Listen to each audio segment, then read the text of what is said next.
जय जिनेन सभी को। जैसा कि अभी फेस्टिव सीज़न चल रहा है और हम मिठाइयाँ तो बहुत ही तैयार कर रहे हैं, लेकिन मिठाई के साथ साथ हमें कुछ इस तरह से लगता है कि मिठाइयाँ नमकीन और मीठा खाते खाते हम लोग बोर हो गए हैं और कुछ ऐसा चटपटा सा तैयार किया जाए जो झटपट भी तैयार हो जाए और हमारी भूख को भी ऐसे रिलैक्स करे। और ये होता है कि कभी कुछ हैवी खाने के बाद ऐसा लगता है कि शाम को कुछ लाइट भी हो और टेस्टी भी हो। तो आज मैं आपको इसी तरह की एक बहुत ही टेस्टी चाट बनाना सिखा रही हूँ, जो कि नाम से ही आपको फील होगा कि रॉयल।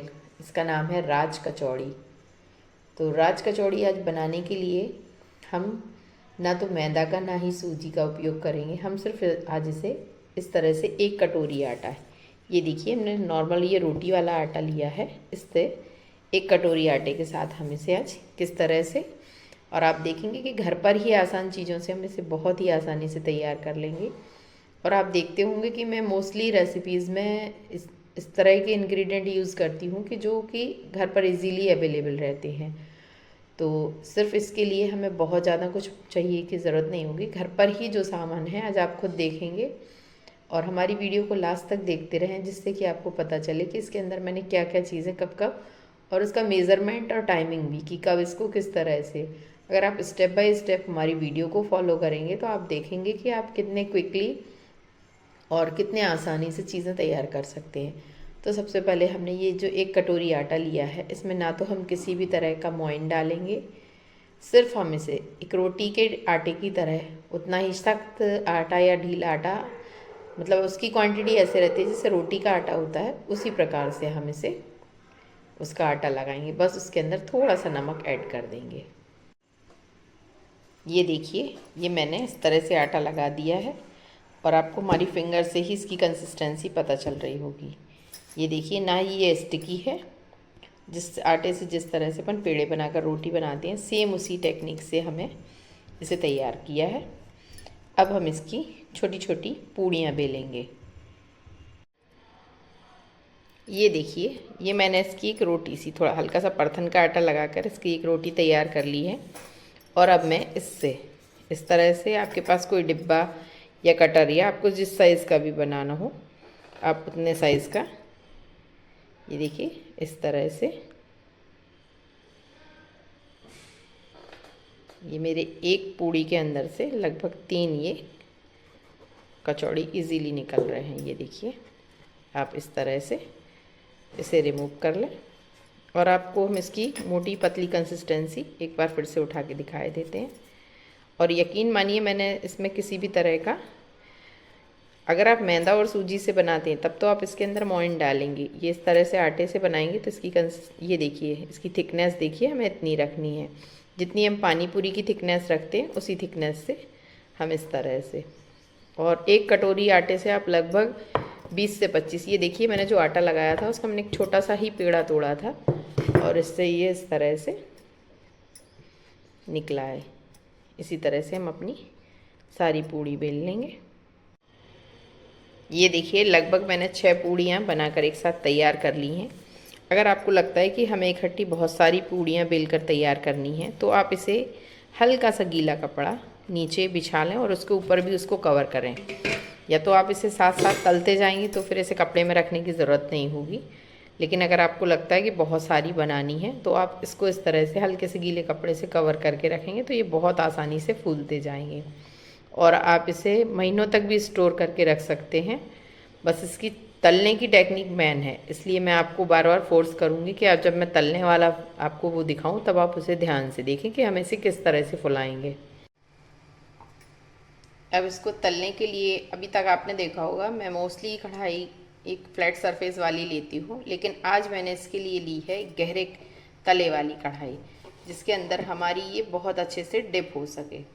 तो अब हमने ये देखिए हमारा तेल भी बहुत अच्छे से गर्म हो गया है, इसमें हल्के हल्के से आपको मैं पास से दिखा रही हूँ ये बबल्स आना शुरू हो गए हैं। तो हमें अपनी कढ़ाई को ना तो बहुत ज़्यादा लो रखना है और ना बहुत ज़्यादा हाई। बस अब हमारा तैयार है। अब हम इसके अंदर धीरे से इस तरह से ये अपनी पूड़ी को इस तरह से डालें कि ये पूरे ऑयल में आराम से, ये देखिए बिल्कुल अभी जाके तले में बैठ गई। बस अब इसकी मेन टेक्निक ये है, हमें इस तरह से, ये देखिए कलछी बिना टच किए हुए हम इसको मूव करते रहेंगे तो आप देखेंगे कि बहुत आसानी से, ये बस यही टेक्निक मेन है। ये आप देखेंगे, ये देखिए खुद से मूव, मैं ना तो इसे टच कर रही हूँ ना कुछ कर रही हूँ, और ये आसानी से ये चारों तरफ से बस इसके ऊपर ऑयल जाता रहे। देखिए आप खुद ही देखेंगे, लाइव देखते जाइए ये कितनी आसानी से, ये देखिए ये पूरी पूरी इसी तरह से फूल जाएगी।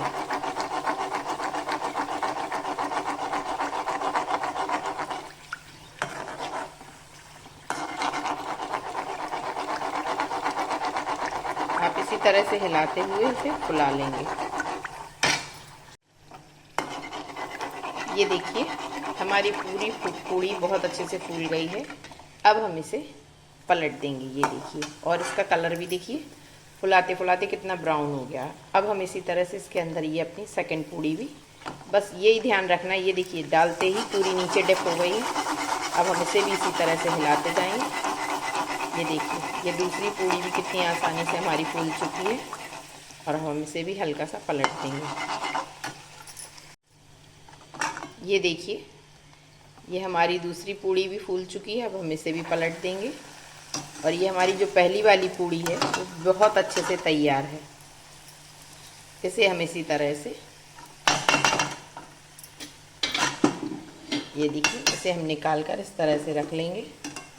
और ये हमने ये दूसरी पूड़ी डाली थी, ये भी बहुत अच्छे से सिक चुकी है। और मैं आपको इसके अंदर और इसी तरह से पूड़ियाँ डालकर, बस आपको ध्यान सिर्फ ये रखना है कि ये देखिए डालते ही इसके अंदर आपको इस तरह से कलछी घुमानी है। आपके कलछी घुमाते ही ये देखिए बिल्कुल जस्ट से ये फूल जाती है। अब आप चाहें तो एक साथ दो दो तीन तीन भी तल सकते हैं, थोड़ा सा टेक्निक का काम रहता है बस। ये देखिए, और आप देख रहे होंगे कि ये बहुत कम तेल में, ये मैंने बहुत सारा तेल भी नहीं इसके अंदर लगाया है। और ये देखिए,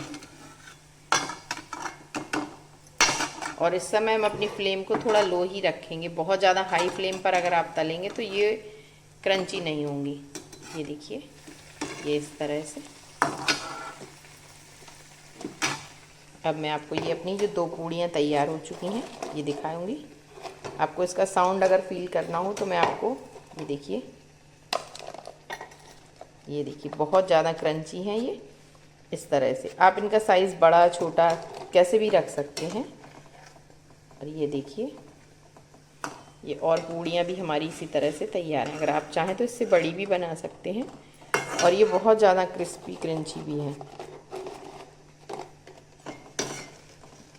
अब हम चलते हैं, ये देखिए हमारी कचौड़ियाँ तैयार हैं। अब हम फिलिंग के लिए चलते हैं। ये देखिए हमारी ये कटोरियाँ बनकर तैयार हैं कचौड़ी।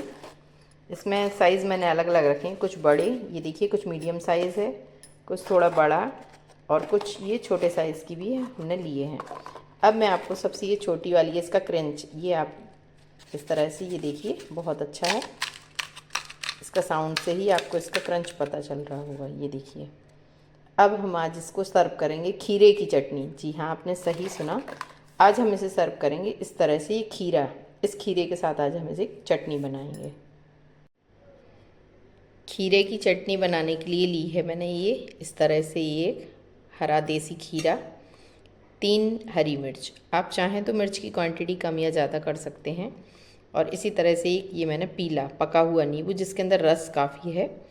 और आज हम इसके अंदर धनिया का सब्स्टिट्यूट डालेंगे, ये कड़ी लीव्स। ये मैंने कड़ी लीव्स को मैं हमेशा ऐसे किस तरह से करती हूँ, पेड़ में से तोड़ के थोड़ी सी रख लेती हूँ, और इसे अपने पंखे या अपने ऐसी नॉर्मल प्लेट में रख के सुखाती हूँ, धूप में नहीं सुखाती हूँ।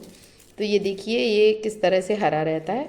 और आप जब भी चाहें, जैसे किसी किसी के घर में होता है कि मीठी नीम का पेड़ घर पर नहीं होता कड़ी लीव्स का, और वो यूज़ करना चाहें तो इस तरह से कभी भी आप इसको यूज़ कर सकते हैं। इसके बाद हम ले रहे हैं इसके अंदर थोड़ा सा सफ़ेद नमक और काला नमक। तो हम सबसे पहले इस खीरे को, हमें इसे छीलना नहीं है, हमें इसी तरह से अपने ब्लेंडर के अंदर डाल के थोड़ा सा खीरा, हरी मिर्च, कड़ी लीव्स, काला नमक, सफ़ेद नमक, ये सब डालकर और एक थोड़ा फाइन सा इसका पेस्ट तैयार कर लेंगे। एक बार मैं आपको फिर से बता रही हूँ कि खीरे को हमें छीलना नहीं, पील नहीं करना है। आप अच्छे से वॉश करके इसे बनाएंगे तो बहुत अच्छे से बन जाएगा। ये देखिए, ये हमारी खीरे की चटनी भी कितनी अच्छे से बन के तैयार हो गई है। कुछ लोगों का कहना है कि स्वाति जी आपकी चटनियाँ जो होती हैं बहुत ही यूनिक और टेस्टी होती हैं, तो मैं उन सबको बहुत बहुत थैंक यू कहना चाहती हूँ। और जिन्होंने अभी तक हमारी रेसिपी में चटनियाँ ट्राई नहीं की, तो मैं एक बार उनसे रिक्वेस्ट करूँगी कि आप मेरी चटनियों को भी ज़रूर ट्राई करें, क्योंकि बहुत ही यूनिक और अमेजिंग चटनियाँ मेरे चैनल पर हैं। उसमें आलू बुखारे की चटनी है, काचरिया की चटनी है, शेजवान चटनी है। तो कुछ चटनियाँ तो ऐसी हैं जो सीजनेबल हैं और कुछ ऐसी हैं कि आप उन्हें सालों साल स्टोर करके भी रख सकते हैं। तो आज ये जो मैंने दूसरी चटनी बनाई है, ये है, इसमें इमली और खजूर, ये आपको कुछ बाइट्स जो नज़र आ रहे होंगे, ये खजूर। मैंने आज इसमें किसी भी तरह का गुड़ का प्रयोग नहीं किया है, तो हमने आज इसे खजूर के साथ और इमली के साथ बनाया है। तो अगर आप लोग रिक्वेस्ट करेंगे तो मैं इस चटनी, मीठी वाली खजूर की चटनी की भी आपको रेसिपी शेयर करूँगी। और इसकी गार्निशिंग के लिए लिया है मैंने ये आलू बुखारा। ये देखिए, इसका खट्टा मीठा टेस्ट होता है, ये बहुत अच्छा लगता है। और ये इसी तरह से हम आज इसके साथ गार्निश करेंगे बारीक वाले सेव। ये फेंटी हुई दही है, ये घर पर ही दही तैयार करती हूँ मैं। और उस दही को देखिए कितना टेक्सचर, देखिए आप कितना क्रीमी है दही का। और मैं आपको अगर दही जमाने का भी एक बहुत सीक्रेट बताऊँ कि मैं किस तरह से जमाती हूँ। मैं हमेशा इसी तरह के कांच के किसी भी बाउल में दही जमाती हूँ। और कभी आपका जामन होता है कि जैसे मान लीजिए घर में जामन नहीं बचा है, अगर आप कंटिन्यू किसी बर्तन में 1 हफ्ते तक दही जमाएंगे और इसके बाद कभी आप निकालना भूल जाते हैं दोबारा जमाने के लिए, दही तो थोड़ा सा चाहिए होता है, तो फिर आप यकीन मानिए कि ये आपका बाउल है जो इतना खट्टा हो जाता है इसके अंदर कंटिन्यू दही जमाते जमाते, इसको धोने के बाद भी, कि अगर आप इसमें दूध डाल के रख देंगे तो ये ऑटोमेटिक ही बिना जामन के दही जम जाएगा। इसी तरह से हम इसके अंदर, ये फूली हुई मटर है, मैंने इसे बॉईल कर लिया है बहुत अच्छे से। ये तो ये भी इसके अंदर ऐड करेंगे, थोड़ा सा सफ़ेद नमक, काला नमक। और आप चाहें तो इसके अंदर आलू प्याज भी ऐड कर सकते हैं, बॉईल किए हुए आलू और प्याज। लेकिन हम लोग थोड़ा सा आलू और प्याज, हम जैनियों के यहाँ बहुत ही कम लोग होंगे जो खाते हैं, तो आज मैं इसके अंदर आलू प्याज नहीं डाल रही हूँ। और इसके अंदर हम डालेंगे, जैसे ये सेव डालें इसी तरह से हम बूंदी भी इसके अंदर डालेंगे। चलिए हम चलते हैं अपनी शाही राज कचौड़ी की प्लेटिंग की तरफ। ये देखिए, सबसे पहले मैंने इसको इस तरह से क्रैक कर लिया है। अब मैं इसके अंदर सबसे पहले ये जो मटर होती है उसको डालूँगी। मैंने बताया कि आप चाहें तो इसमें आलू भी डाल सकते हैं। हम इसके अंदर आज मटर के साथ इसकी टेस्ट बना रहे हैं। अब मैं इसके अंदर बीच में एक ये चाट मसाला, मैं जो घर पर ही तैयार करती हूँ, वो इस तरह से इसका चाट मसाला भी, आप चाहें तो इसके अंदर नमक मिर्ची भी और ऐड कर सकते हैं। ये देखिए, अब हम इसके बीच में डालेंगे थोड़ी सी ये खीरे की चटनी। ये जो हमने खीरे की चटनी बनाई थी, ये बहुत ही ज़्यादा टेस्ट देगी। और इसके बाद हम इसके अंदर डालेंगे ये एक हमने जो खजूर की और इमली की चटनी बनाई थी, ये भी उसके अंदर इस तरह से पोर कर देंगे। अब हम डालेंगे थोड़ी सी बीच में इसके ऊपर फेंटी हुई दही, बहुत थोड़ी क्वांटिटी में भी डालेंगे। अब हम इसके अंदर डालेंगे थोड़ी सी ये बूंदी। ये देखिए नमकीन बूंदी है, आपके पास हो तो आप ये डाल सकते हो, ना हो तो तब भी चलेगा। ये इस तरह से मैंने इसके अंदर बूंदी डाली है। और अब हम इसी के अंदर ये इस तरह से सेव, ये बारीक वाले सेव भी डाल लें। ये देखिए, इस तरह से आप ये चीज़ें डालते जाएंगे। ये देखिए, और अब हम इसके अंदर डालेंगे कुछ कटा हुआ खीरा। ये भी ऑप्शनल है, अगर आपको पसंद है तो आप डाल सकते हैं। प्याज और लहसुन भी चाहें तो प्याज भी डाल सकते हैं, सॉरी लहसुन नहीं। ये इस तरह से मैं कुछ इसके ऊपर ये आलू बुखारे के पीसेस भी डाल रही हूँ। मुझे आलू बुखारा पर्सनली बहुत पसंद है, तो मैं इस तरह से इसे भी डाल रही हूँ। आप चाहें तो ना भी डालें। अब मैं इसके ऊपर थोड़ी सी चटनी और पोर कर रही हूँ। ये देखिए तीनों तरह की चटनियाँ। इस पर आप चाहें तो थोड़ी सी सेजवान चटनी, मुझे तो ये पर्सनली सेजवान चटनी इसके ऊपर बहुत पसंद है। और अब सबसे लास्ट में हम इसके ऊपर डालते हैं थोड़ा सा ये दही। अब आप इसको भर भर के इसके ऊपर दही डालेंगे। अब इसके अंदर हम डालेंगे थोड़ा सा सफ़ेद नमक, ये देखिए, और इसी क्वांटिटी में थोड़ा सा इसके अंदर काला नमक भी हम इसके अंदर ऐड कर देंगे, ये देखिए। और अब आप इसे या तो फ्रेश हरी धनिया या फिर आप इसी तरह से चाहें तो इसे सर्व करके खा भी सकते हैं। तो देखा आपने कितना अमेजिंग और टेस्टी ये हमने स्नैक्स बनाकर तैयार किया, और वो भी किसी भी तरह का आपने इसमें कोई भी हार्मफुल केमिकल या मार्केट का ऑयल जो बार बार रीयूज़ होता है वो नहीं डाला। तो आपको अगर हमारी वीडियोस पसंद आ रही हैं तो प्लीज़ हमारे चैनल माँ की रसोई को लाइक शेयर सब्सक्राइब ज़रूर करें। जय जिनेंद्र।